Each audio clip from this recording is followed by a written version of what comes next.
Fish Venkat గారి మరణం ఆయన అభిమానులకు అలాగే ఇండస్ట్రీకి తీరని లోటు అయినప్పటికీ కూడా ఎంతోమంది అభిమానులు ఆయన అంతిమ యాత్రలో పాల్గొంటూ సాగనంపడం మనం బిగ్ టీవీ ఎక్స్క్లూజివ్లో కూడా చూడడం జరిగింది. ఆయనకు అంతమంది అభిమానులు ఉన్నారా అనేది కూడా మనకి తెలిసిందని చెప్పొచ్చు. అదేవిధంగా ఇప్పటికీ కూడా ఆయన అభిమానులు ఆయన అసలు నిజంగానే చనిపోయారా, చనిపోతే అసలు ఎలా చనిపోయారు, దానికి గల కారణం ఏంటి అంటూ కూడా ఇప్పటికీ కూడా ఫోన్లో వస్తున్న పరిస్థితిని మనం చూస్తున్నామని చెప్పొచ్చు. అందరికీ ఒక ఎత్తు అంటే ఆయన భార్యకి మాత్రం మరొక ఎత్తు అని చెప్పొచ్చు. ఎందుకంటే ఇంటికి పెద్దగా ఉంటూ ఏ విషయమైనా సరే ఆయనే చూసుకుంటూ కరెంటు బిల్ దగ్గర నుంచి సరుకుల వరకు కూడా ఇంట్లో ఏం అవసరం ఉన్నా కూడా ఆయనే చూస్తారే తప్ప ఆయన భార్యకి ఇంత పని కూడా చెప్పరు అని చెప్పి కూడా ఆవిడ గతంలో మనకు చెప్పింది. అలాంటిది మహిళ ఇప్పుడు ఏ విధంగా ముందుకు సాగగలదు, మరి అంత ధైర్యం ఎలా వస్తుంది? ఎందుకంటే ముందంతా కూడా ఫిష్ వెంకట్ గారు అంత ధైర్యంతో ఇల్లంతా కూడా చూసుకోవడం జరిగింది, వెనక నుంచి ధైర్యం ఇవ్వటం జరిగింది. మరి ఇప్పుడు దానికి సంబంధించి ఆవిడతో మరిన్ని విషయాలు కూడా మాట్లాడే ప్రయత్నం అయితే చేద్దాం. అమ్మ నమస్తే. అమ్మ, ఆయనకి ఎంతమంది అభిమానులు ఉన్నారనేది మనం చూసాం. అంతిమయాత్రలో ఎంతోమంది వేల మంది అభిమానులు వెనకాల వచ్చే సాగనంపిన విజువల్స్ అన్నీ కూడా మనం చూసాం, మీరు కూడా చూసారు. అంతమంది అభిమానులు ఉన్న వ్యక్తి, అంత మంచి ఇండస్ట్రీలో మంచి పేరు ఉన్న వ్యక్తి ఈరోజు చనిపోవడం అంటే చిన్న విషయం కాదు. చనిపోవడానికి గల కారణం ఏంటి? ఆయనకు షుగర్ ఉంది, బీపీ ఉంది, థైరాయిడ్ ఉందన్న. మంచి షూటింగ్ చేసుకుంటుండు. అది ఏదో సినిమా తీసిండమ్మా, సినిమా తీసిండు. ఆ కొత్త షూలు వేసారంట. ఆ కొత్త షూలకు చిన్న ముళ్ళు గుచ్చుకుంది. ఆ ముళ్ళు చిన్న పోయి పెద్దగా అయింది. అప్పుడు నన్ను కూడా చూయించుకుందాం, షుగర్ ఉన్న మనుషులకు జిల్లు తగ్గదు, ఏది తగ్గదు. చూయించుకుందాం పట్టించుకోలేడు. ఏమనంటే మందు తాగి ఇవి అనుకుంటే నిద్రపోతే అయిపోతుంది అన్నట్టు అట్లా అనుకుంటున్నాను. అది ఇంత చాలా పెద్దగా అయింది. పెద్దగా అయితే సోమి హాస్పిటల్ తీసుకెళ్ళినాం. ఆ సోమి హాస్పిటల్ అన్నాడు ట్రీట్మెంట్ చేసి, మా ఫ్యామిలీ డాక్టర్ అయినా ట్రీట్మెంట్ చేసి కొన్ని వారం రోజులు పెట్టుకున్నాడు.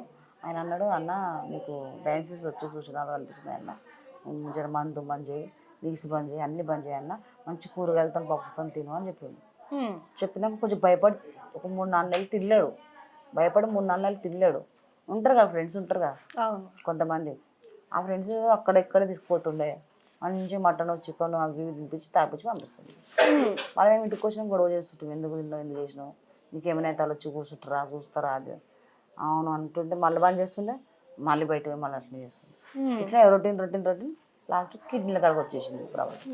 అంటే ముందే ఆయన చూసుకొని ఉంటే ఈరోజు ఇంత పరిస్థితి. డాక్టర్ చెప్పిండు కూడా మాకు వచ్చే సూచనలు ఉన్నాయన్న, కొంచెం జాగ్రత్తగా ఉండు అని చెప్పిండు. అంటే ఇది 2 సంవత్సరాల నుంచో 3 సంవత్సరాలు? 5 సంవత్సరాల నుంచి. 5 సంవత్సరాలు. ఇప్పుడు వచ్చే నెలకు 5 సంవత్సరాలు. అంటే షుగర్ వచ్చి 25 సంవత్సరాలు. మరి 5 సంవత్సరాల నుంచి ఆయన ఆరోగ్యం ఏంటి? కిడ్నీల ప్రాబ్లం వచ్చింది. 5 సంవత్సరాల నుంచి కిడ్నీ ప్రాబ్లం. నిమ్స్లో ఉన్నాం 4 రోజులు. ఆయన చేయించుకో అని చెప్పిండు. అప్పటి నుంచే ట్రై చేస్తున్నాం.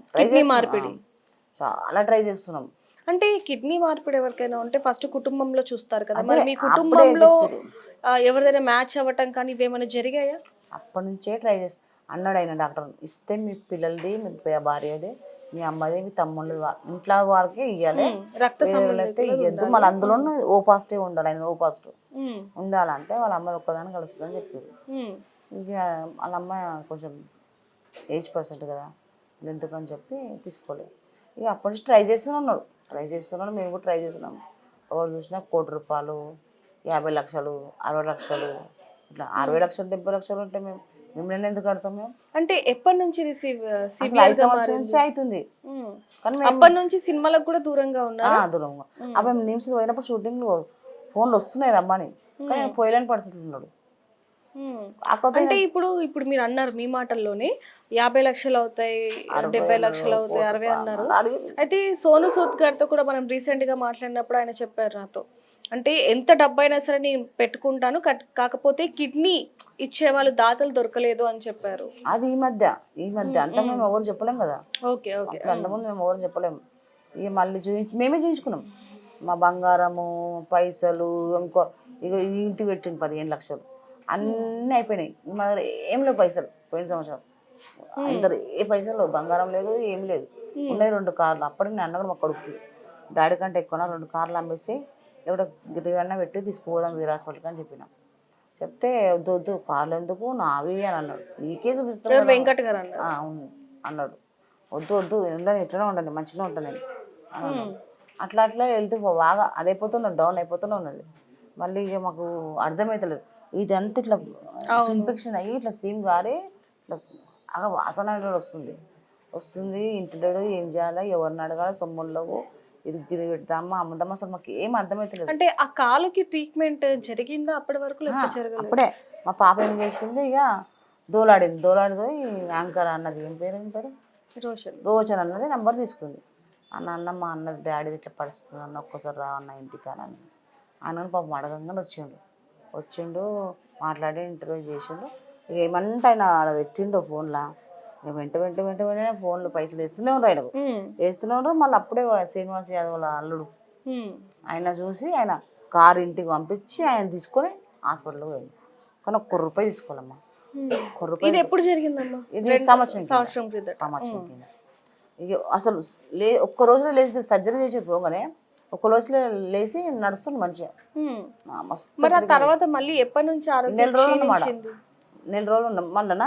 మళ్ళీ ఇప్పుడు ఒక 2 నెలల కింద వాళ్ళ ఫ్రెండ్ వాళ్ళు 9 చనిపోయాడు. 9 చనిపోతే ఏం చేసిండు, భద్రాచలం కొత్తగూడెంలో ఆడిపోయిన. అప్పుడు నేను అన్న నీకు వెళ్తే బాగాలేదు, సాగుకోవాలని ఏముంది, పోకని కూడా అన్న. ఏం పోతానే అని పోయాడు ఒక్కడే బస్సులో పోయి 3 రోజుల దాకా, 5 రోజుల దాకా, 10 రోజుల దాకా ఉండి మళ్ళీ వచ్చిండు. మళ్ళీ ఎందుకో మళ్ళీ కొత్తగూడెం మళ్ళీ పోయింది. అక్కడ మా అల్లుంది బండి ఉంది, ఆ బండి నడిపి అంటే అప్పుడు బాగా నడిపించింది దాని బండి, కానీ చేత కాదు కదా, అది ఎక్కువ వెయిట్ ఉంటుంది కదా. ఆ బండి నడిపించి కింద పడ్డాడమ్మ. కింద పడి మళ్ళీ ఈ కాలు కూడా ఇన్ఫెక్షన్ అయింది, ఇది కూడా ఇన్ఫెక్షన్. రెండోది ఇన్ఫెక్షన్ అయ్యి ఇల్లు కూడా సీమ్ వచ్చింది బాగా. అప్పుడే అంత మందిని అడిగినాం, మళ్ళీ ఇప్పుడు ఇంకొవరిని అడగాలి, మన దగ్గర సమ్ము లేదు, ఏది లేదు. కారు అమ్ముదామంటే కారు ఖరాబ్ అయింది, దానికి ₹1,00,000 పెట్టి చేపించి అమ్మాలి. ఆ 1,00,000 అయినా కూడా ఉండాలి కదా నా దగ్గర. అట్లా అది ఇది అని చెప్పి తిరిగి మళ్ళీ బెజారిచి ఎట్లా చేద్దాం, సోమయ్య తీసుకెళ్ళినా. మళ్ళీ సోమయ్య తీసుకెళ్ళినా. ఆయనకు చాలా బాగా క్లోజ్ అనమాట. మాకు దండం పెడతాను, నీకు కాలు మొక్కుతాను, నాకు ఎట్టన్నా చూడాలంటే, లేదమ్మా లేదు, పెద్ద డాక్టర్ దగ్గర తీసుకోవాలి కంపల్సరీ, ఇక్కడ నేను ఏం చేయలేను, ప్లీజ్ ఏమనుకోకని చెప్పిండు. చెప్తే వెంటనే నేను ఏం చేసిన, మా బాబు ఏం చేసిండు, నాకు తెలిసిన డాక్టర్ ఉండని చెప్పి ఉప్పల్ డాక్టర్ తీసుకున్నాడు. వాడు తెలిసిన డాక్టర్ అని చెప్పింది, కానీ వాడు ఎన్ని పైసలు అంటే మాట్లాడితే 1,00,000 అంటుండు. ఉప్పల్లా మాట్లాడితే 1,00,000. అప్పటికన్నా నాకు పియర్కే వెళ్ళా చూసిరు మాకు మా ఆయనకు, కానీ ఇట్లా పైసల గురించి చూక టార్చర్ పెట్టలే. మరి నువ్వు చాలా టూ మచ్. ఆయన తెలిసిన వాళ్ళు చాలా మంది ఉన్నారు, వాళ్ళందరూ వస్తారు ఇస్తారు, అన్నకు వచ్చి ట్రీట్మెంట్ చేయండి అన్న ప్లీజ్ అన్న అని బతలాడుతూనే ఉన్నా. పైసలు అమౌంట్ ఇస్తేనేమో చూస్తారు, లేకుంటే ఆపేస్తారు, ఇస్తేనేమో చూస్తారు. అప్పుడు మళ్ళీ మా బిడ్డ మళ్ళీ రోషన్ రిక్వెస్ట్ చేసింది. అప్పుడు మళ్ళీ రోషన్ వచ్చి బాబు వచ్చి మాట్లాడాను. వాళ్ళ దగ్గర ఇప్పుడు డబ్బులు లేవు, ఏం లేవు, కొంచెం మీరు ఎంతనన్నా కానీ ట్రీట్మెంట్, ఎన్ని పైసలైనా కానీ ట్రీట్మెంట్ చేయండి. అందరు వాళ్ళ ఫ్రెండ్స్ వాళ్ళు వీళ్ళు వస్తూనే ఉంటారు, ఆయన పైసలు కూడా ఇస్తూనే ఉంటాం అన్నమాట, ఇస్తారు మీకు, వాళ్ళు ఇవ్వకుంటే నేను చెక్ ఇస్తాను నీకు అని కూడా చెప్పాను. ఆ ఒక్కరోజే చూసారు ట్రీట్మెంట్ చేసారు, మళ్ళీ తెల్లారి చేయలేదు. ఇక అక్కడక్కడ అందరమ్మా ₹1,00,000 తెచ్చి ఇచ్చారమ్మా. అక్కడక్కడ అందరూ మొత్తం ఎంత వచ్చిందమ్మా? అక్కడ 5,00,000 దాకా వచ్చినాయమ్మా, 5,00,000 దాకా వచ్చినాయి. ఇక అవి 4,50,000 అయినాయి, బిల్లు కట్టేసాను. నన్న మా బిడ్డ వద్దు, నాకు అసలు నచ్చలేదు, రాకుండా పిఆర్కే తీసుకుందాం అని అంటుంటే అప్పుడే ఆయన ఇంటర్వ్యూ. అంటే ఇప్పుడు ఎక్కడైతే ఇప్పుడు ఫస్ట్ ట్రీట్మెంట్ జరిగిందో హాస్పిటల్ నుంచి పిఆర్కేకి అసలు ఎందుకు తీసుకొచ్చారు? అదే నేను చెప్తున్నా కదా, నాకు నమ్మకం హాస్పిటల్ మంచిగా ఉంటుంది, నాకు నమ్మకము. అలా 3 సార్లు పోయినా, 3 సార్లు మంచిగా వచ్చాడు. ఒక్కరోజునే, ఈరోజు రోజే తెల్లారి వచ్చడం, ఎంత మంచిగా, ఎంత సిక్లో అయినా కూడా మళ్ళీ మంచిగా. అంటే అమ్మ ఇక్కడ ఇంకొకటి ఒక వార్త వచ్చింది ఏంటంటే, ఎవరైతే ఇప్పుడు గబ్బర్ సింగ్ టీం ఎవరైతే ఉన్నారో వాళ్ళందరూ కూడా మా దగ్గర డబ్బులు లేవు, కానీ మీరు ఫిష్ వెంకట్కి ట్రీట్మెంట్ చేయాలి అని బెదిరించారా డాక్టర్స్? ఎవరైనా ఏం బెదిరేళ్ళమ్మా, ఉన్నది అక్కడనే ఏం బెదిరేడు. చెయ్యండి ఎట్లన్నా మేము ఎంతగానో మేము ఇచ్చే తీసుకుపోతామని అన్నారు, కానీ అట్లా మాత్రం చేయలేదు. నాకు నచ్చలేదు. మరి అప్పుడు అంటే మొత్తం ఎంత ఖర్చు అవుద్దని చెప్పారు డాక్టర్లు ట్రీట్మెంట్ కి? మొత్తం వాళ్ళు చెప్తలే కానీ తీసుకుంటున్నారు. ఎంత తీసుకున్నారు మొత్తం ఇప్పుడు వరకు? 4,50,000 తీసుకు చెప్తున్నా కదా, 4,50,000 తీసుకురు. అంటే వచ్చిన 5,00,000 4,50,000 అటే వెళ్ళిపోయాయి. మేము అక్కడనే ఉన్నాం కదా, మేము భోజనాలు టిఫిన్లు మాకు ఎవరు తీస్తారా టిఫిన్లు? మేము అక్కడనే ఉన్నాం, 8 మంది ఉన్నాం మేడం. అన్నీ మేము లంచ్ భోజనాన్ని బయటనే చేసినాం. ఇక నాకు నచ్చలే, వద్దు అని మా బిడ్డ పడితే మళ్ళీ ఆయన ఇంటర్వ్యూ చూసి మళ్ళీ మా పాపకు ఫోన్ చేసి రండమ్మా అని ఫోన్ చేసి పోయినాం. మళ్ళీ ఆడికి పోయి అప్పుడు డాక్టర్ చెప్పిండు, అంత అయిపోయిందమ్మా, మీ ఆయనకి ఎంత చెప్పింది. పాపం ఆ డాక్టర్లు కూడా అంతా గుర్తుపడతాం. అంత చెప్పినా మీ ఆయన వినలేడు, ఎంత చెప్పినా అన్ని మొన్న వస్తే కూడా చెప్పిన నేను, ఇంత చెప్పినా మీ ఆయన వినలేడు, లోపల అంతా ఖరాబ్ అయిపోయినాయి, ఒక్క లివరే కూడా ఖరాబ్ కావడానికి వస్తుంది, అది కూడా మొత్తం ఇన్ఫెక్షన్ అయ్యింది. ఇప్పుడు ఎట్లా ఆయన మేము చేసే ప్రయత్నాలు అన్నీ చేస్తాం, ఇక దేవుని దయ అని చెప్పిండు. ఇక ఎట్లా అలా అట్లా చెప్పినా కూడా నేను ఏమంత చేయలే, ఎట్లా బతికే వస్తున్నా పోతూనే బతికినా, కానీ ఇట్లా అవుతుందని మాత్రం నేను అనుకోలేనమ్మా నేను. అంటే ఇప్పుడు మామూలుగా ఆ హాస్పిటల్కి వెళ్ళిన తర్వాత అసలు కళ్ళు కూడా తెరవలేదు అంటూ కూడా మీరు మాతో చెప్పడం జరిగింది ఒక ఇంటర్వ్యూలో. అంటే కళ్ళు తెరిచిండు కానీ గుర్తుపడతలేడు, చూస్తలేడు. అంటే ఇట్లా ఇట్లా ఇట్లా ఇట్లా అంటుండు కానీ ఏం మాట్లాడతలేడు, ఏం చూస్తలేడు. మాట్లాడడానికి సమాధానం ఇస్తాడు, అప్పుడు కళ్ళతోనే సమాధానం ఇచ్చిండు అలా ఉప్పల్లా. కానీ ఆ అట్లా కూడా ఉప్పల్లో బిగ్ టీవీతో మా ఛానల్ తో కూడా మాట్లాడడం జరిగింది. ఎవరెవరు వస్తున్నారు అన్ని కూడా నాకు తెలుసు, తిన్నాను అన్ని కూడా మాట్లాడుతున్నారు. అవన్నీ ఏం చెప్పి అంటే ఇప్పుడు ఈ పిఆర్కే హాస్పిటల్కి వెళ్ళిన తర్వాత ఆయన ఆరోగ్యం ఇంకా క్షీణించింది. డాక్టర్లు ఏమని చెప్పారు మీకు? అదే చెప్పారు కదా, అన్ని ఖరాబ్ అయినాయి, లివర్ ఖరాబ్ కష్టం అని అయింది, చెప్పి. చాలా కష్టం అమ్మ, మళ్ళీ కూడా మీరు దేవుళ్ళని మొక్కండి అని అన్నాను. నేను దేవుని నా ప్రయత్నం నేను చేసినమ్మా, ఇన్ని దేవుళ్ళని మొక్కినా ఆ దేవుళ్ళకే తెలిసింది. ఆయన కూడా నాకు అసలు నమ్మకమే ఉండి వస్తాడని, కానీ ఇట్లా అవుతుందని మాత్రం అస్సలు అనుకోలేనమ్మా నేను. ఆ రోజు అంటే అమ్మ చనిపోయినా కూడా చెప్పలేదు. ఆయన ఇండస్ట్రీలో ఎంత మంచి హీరోలతో చేశారో మీకు తెలుసు. అంటే ఇంట్లో కూడా అన్ని ఫోటోలు కూడా ఆయనవే ఉంటాయి. అయితే అంతమంది ఇండస్ట్రీలతో అంటే పెద్ద పెద్ద హీరోలతో పనిచేశారు. అల్లు అర్జున్, చిరంజీవి గారితో కొన్ని సినిమాలు, అల్లు అర్జున్ గారితో, రామ్ చరణ్ గారితో ఇలా అన్నిట్లో చేసినప్పటికి కూడా ఎందుకని వాళ్ళు ఎవరు కూడా స్పందించలేదు అంటే ఏం చెప్తారు? అదే నాకు అర్థమవుతలేదు అమ్మ, మంచి మంచి హీరోలతో చేసిండు, కావాలంటే అక్కడ ఫోటో చూడు, మంచి హీరోలతో చేసి పెద్ద పెద్ద హీరోలతో చేసి ప్రతి ఒక్కరితో చేసిండు. ఒక్క హీరో ఫోన్ చేసి మాట్లాడలే, కనీసం నాకు మా ఆయనకన్నా ఒక ఫోన్ చేసి మాట్లాడలేరు, కనీసం దగ్గర రాలేరు. కనీసం ఏదో మంచిగా ఒక 1,00,000 ఇచ్చినా కూడా మా ఆయన 2 దాన్ని ఉంటుండే, ఆపరేషన్ అయిపోతుండే ఉంటుండే, ఎవ్వరు సాయం చేయలేరు. ఒక పవన్ కళ్యాణ్ మాత్రమే చేసిండమ్మా, అది కూడా నేను పోయిండు బాబు, నాకు చెప్పే పోయిండు, విజయవాడలో షూటింగ్ అవుతుందంట, నేను బాబు దగ్గర పోతున్నా, ఏమైనా అడిగేసి వస్తా సువర్ణ, ప్రతి దానికి సువర్ణ సువర్ణ సువర్ణ అని.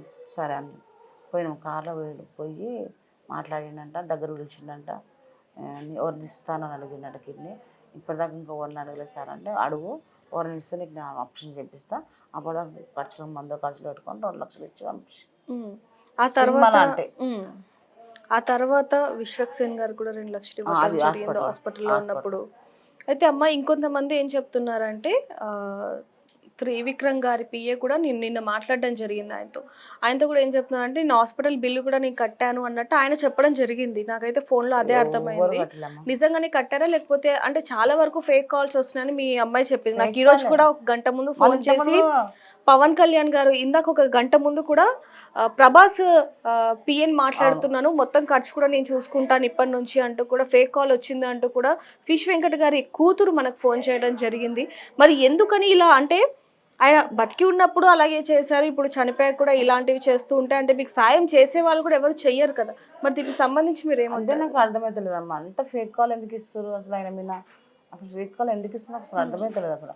ఇప్పుడు కూడా ప్రభాస్ వాళ్ళ పిఏ మళ్ళీ ఫోన్ చేసిండు, మీ డాడీ ఒకసారి మీరు ఆ నెంబర్ కూడా మాకు ఇవ్వండి, ఒకసారి మేము తాగి గుట్కాలు తిని తిని మీ డాడీ చనిపోతాడు, అందుకని ప్రభాస్ వచ్చి చేయలేడు అని చెప్తున్నాను. పిఏ నేను అసలు అట్లా ఇప్పుడు ఇంత గంట ముందు. అయితే అమ్మ అంటే మేము కొంతమంది మాతో మాట్లాడినప్పుడు ఆయన చనిపోవడానికి గల కారణం కూడా ఎక్కువగా తాగుతూ ఉంటారు అని చెప్పారు. 20 గంటలు ఏం తాగలేడమ్మా, ఎందుకు చచ్చిపోయిన అవదు మేడం, తాగుతాడు, తాగడానికి కాదు, 20 గంటలు తాగడు, షూటింగ్ ఉంటే అసలే తాగడు. షూటింగ్ ఉంటే మీతో ఏ విధంగా ఉండేవారు? చాలా బాగుంటుండే, ఎంత తాగినా ఏం చేసినా ఏదో అట్లా గొడవ పెట్టుకుంటుండే, మళ్ళీ అప్పుడే అంటే మొగుడు పిల్లలకి ఎలానో ఉంటూ ఉంటాయి కాబట్టి పిల్లల విషయంలో గొడవ పెట్టుకుంటుంటే మళ్ళీ అప్పుడే మాట్లాడాలి, మనం అందరం అప్పుడే ఇంట్లో ఉండాలి అందరం, ఆయన కనిపించాలి కంటికి. ఇంత పెద్ద పిల్లలు అయినా కూడా కొంతమంది పిల్లలు ఎట్లా పోతారు బయటికి, ఇంట్లో ఉండాలి, ఆయనకు కనిపించాలి, అట్లా ఉంటుండే. కానీ మళ్ళీ ఏ రోజు మా పిల్లలను నువ్వు పని చేయాలి, నువ్వు పని చేసి పైసలు తెచ్చేయాలా అని అనలే. మొన్న చచ్చదాకా కూడా ఆయనే చదివాడు పిల్లలు. అయితే ఇప్పుడు వరకు అంటే ఎవరెవరైతే ఇచ్చారో అదంతా ఎంత అమౌంట్ అయింది ఇప్పుడు వరకు? అయిందమ్మా, ఖర్చు చేస్తూనే ఉన్నాం, పెట్టేది పెడుతూనే ఉన్నాం. ఇప్పుడు అదే పైసలు ఉన్నాయి లేవు, మరి 10 రోజులు ఎట్లా చేస్తాం అదొక టెన్షన్ కలిగిందా. అయితే ఇప్పుడు వరకు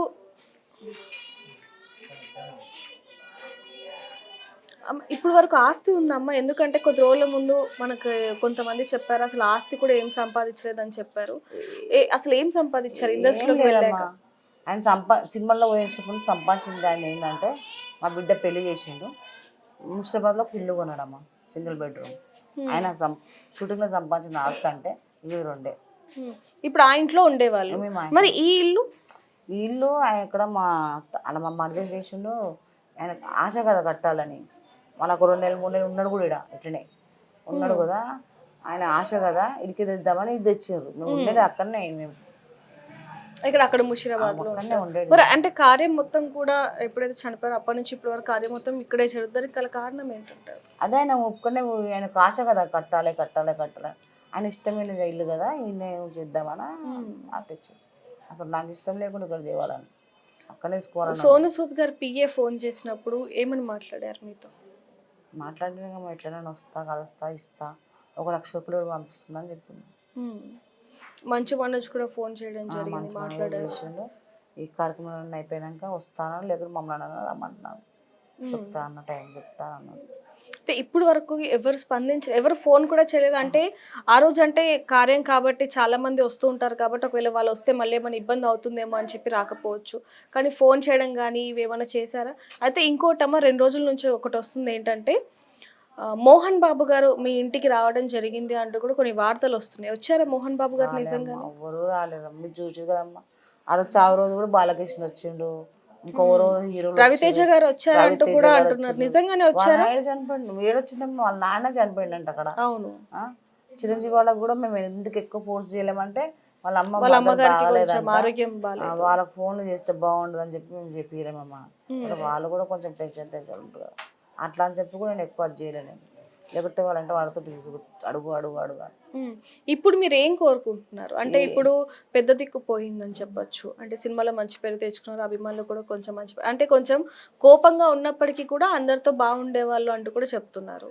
మరి మీరేం బాగుంటుండమ్మా, చాలా ఎంత ఆయనకి ఏం తెలుసు, అందరు మా చుట్టాలు అందరు ఇంటికి రావాలి, ఉండాలి, ఎంజాయ్ చేయాలి, వాళ్ళకి ఇష్టం వచ్చిందని ఉండాలి, తినాలి, ఇదే తప్పించి ఇంకా ఆయనకి ఇంకేరే లోకం లేకుండే. పైసలు ఉంటే యాదగుట్ట పోదాం, యాదగుట్టలో ఉందాం, సమ్మక్క సారక్కడ పోదాం, ఇట్లాంటి ఉద్దేశం తప్పించి ఇంకా ఆయనకి ఇంకేం లేకుండమ్మా. ఇప్పుడు మీరు ఏం కోరుకుంటున్నారు? మొత్తానికి ఏం లేదమ్మా, నాకేం నడవనికి రాదు, పని చేయడానికి రాదు. నాకు ఒక ఇల్లు కట్టిస్తే, ఇదే నా ఇల్లే వేరుజలు కదా, ఇది కట్టిస్తే మా పిల్లలకి ఏదైనా పని. అంటే ఆ ఇల్లు ఉంది కదా మీకు సొంత ఇల్లు ఉంది కానీ మా కొడుకుల పెళ్లి చేసి సరిపోదు. అదే ఆ ఇల్లు ఎట్లా తీసుకున్నంటే నా 2 కొడుకులు, మా ఆయన నాకు సరిపెట్టట్టు ఉండదు, ఇంకా మనిషి ఎక్స్ట్రా. ఇప్పుడు మీ 2 కొడుకులు ఏం చేస్తున్నారు? ఏం చేసి చెప్తున్నాడు, చిన్న ఆయనకు 2 షార్ట్ ఫిల్మ్లు తీపిచ్చిండు, పెద్ద ఆయనకు 3 సినిమాలు చేయించిండు. వాళ్ళు ఫోన్ అని పెట్టిరు మళ్ళీ అట్లా సినిమాలో ఫోన్ అంటున్నారు. ఫోన్ అన్నారు. మరి ఏం పని చేస్తున్నారు? ఏం పని చేయమంటే దంద పెట్టి, చేపల దంద పెట్టి. ఇప్పుడు ప్రస్తుతం చేపల దంద పెట్టారంటే మేము 10 లక్షల చేతులు ఉండాలి. చిన్నోనికి అది పెట్టుకోవాలని కోరిక. పెద్దోడేమో నాకు ఏమొద్దు, నేను ఇంట్లో ఉంటాను, బండి తీసుకొని తిరుగుతూనే ఉంటాడు ఆయన. అంటే ఇద్దరు కూడా కొంచెం పని విషయంలో అంతంత మాత్రంగానే ఉన్నారు. ఇప్పుడు నా బతికి ఎట్లా, నేను ఎట్లా, ఇప్పుడు మా అత్తను చూసుకునేది నేనే. వాళ్ళ 2 కొడుకు తమ్ముళ్ళు ఏం పని చేయరు. వాళ్ళ చిన్న తమ్మునికి 2 పిల్లలు పెద్దగా అయ్యారు, నడిపోయినాక ఒక బిడ్డ ఒక కొడుకు, వాళ్ళు పెద్దగా అయ్యారు. అందరు నేనే చూసుకుంటాడు, అందరు నేనే చూసుకుంటాడు. సో చూడొచ్చు మనం కొద్ది రోజులకి ఏవైతే వార్తలు వస్తున్నాయో, ఇటు ప్రభాస్ పిఏ అంటూ, త్రివిక్రమ్ పిఏ అంటూ, ఇలా ఈ రోజు కూడా ఒక కాల్ రావటం జరిగింది. అంటే బతికున్నప్పుడు కూడా అలాంటి ఫోన్ కాల్స్ చేసి వీళ్ళని ఇబ్బంది పెట్టడం జరిగింది. నిజంగానే ప్రభాస్ గారు ఆదుకున్నారు అని తెలియడం వల్ల కొంతమంది సాయం చేయలేకపోయాం, అంటే ప్రభాస్ గారే మొత్తం కూడా సాయం చేశారనుకో మేము చేయలేకపోయాం అంటూ కూడా మనకు ఫోన్ చేసిన వాళ్ళు కూడా అనేక మంది ఉన్నారని చెప్పొచ్చు. మరి చనిపోయాక కూడా వాళ్ళు ఎందుకు చేస్తున్నారు అనే విషయం మాత్రం వాళ్ళకి తెలియాలని చెప్పొచ్చు. ఏదైనప్పటికీ ఈ మొత్తానికి కూడా అంటే వీళ్ళ కుటుంబానికి అండగా ఉంటాను అంటూ కూడా సోను సూద్ గారు మనతో మాట్లాడడం జరిగింది. ఆయన కూడా స్వయాన ఫిష్ వెంకట గారి భార్యతో కూడా మాట్లాడడం జరిగింది బిగ్ టీవీ ద్వారా, అదంతరం కూడా చూసామని చెప్పొచ్చు. కానీ ఏవైతే నిన్నటి నుంచి కూడా సర్క్యులేట్ అవుతూ ఉన్నాయి, అంటే మోహన్ బాబు గారు వచ్చారు, రవితేజ గారు వచ్చారు, ఇవన్నీ కూడా ఏవైతే అవుతున్నాయి, ఇప్పటికైనా సరే ఇలాంటి రూమర్స్ ఆపేస్తే మంచిదని చెప్పొచ్చు. ఎందుకంటే ఆ కుటుంబానికి ఎవరైతే సహాయం చేయాలనుకుంటున్నారో వాళ్ళు కూడా వెనకడుగు వేస్తున్న పరిస్థితి కనిపిస్తుందని చెప్పొచ్చు. ఏదైనప్పటికీ కూడా ఆయన తిరిగి రాని లోకాలకు వెళ్ళిపోయారు కాబట్టి ఆయన ఆత్మకి శాంతి చేకూరాలని మనం కూడా కోరుకుందాం. మరిన్ని వార్తల కోసం చూస్తూనే ఉండండి big TV. For more videos like this, subscribe Big TV channel.